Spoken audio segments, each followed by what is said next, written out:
So here we have the Mercedes-Benz A180 automatic on a 65 plate.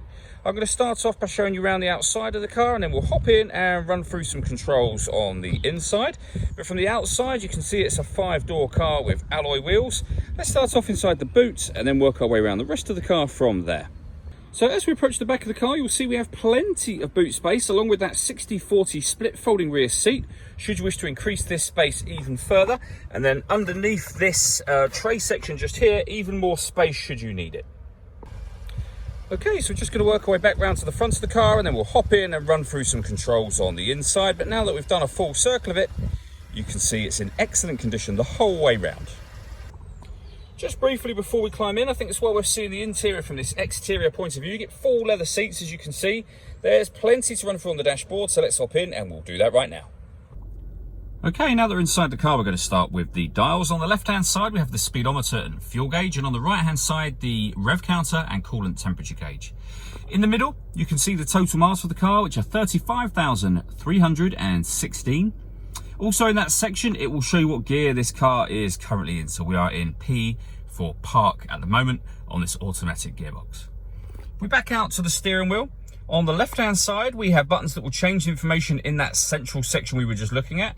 And on the right-hand side, we have stereo and phone controls. Just behind the steering wheel, we have a minus paddle, as you can see there, and the plus paddle on the other side. That is so that you can change gear manually with this automatic gearbox, should you wish to. And over in the center, we have the stereo system, and this is where you'll also, amongst other things, pair up your phone for the car, and you do that under the telephone heading just there. All the movements that I'm making on the screen right now are being done using this dial, and you can go back by pressing that one, but essentially this dial will twist and it will push down when you want to enter particular menus. It will also jog up and down as well, so that becomes useful within various different menus. So for example, within the radio menu, we push the button down to enter that menu, and then from there you can see that we have got AM radio and FM radio available to us, and then various other options. And all of this that I'm doing is being done by rotating that dial. We can go back a screen. If you want to listen to your own music, you can do. That's done under the media heading just there. So you've got Bluetooth audio, as you can see being displayed on the screen at the moment. This car also has the ability to listen to music via the USB connection as well.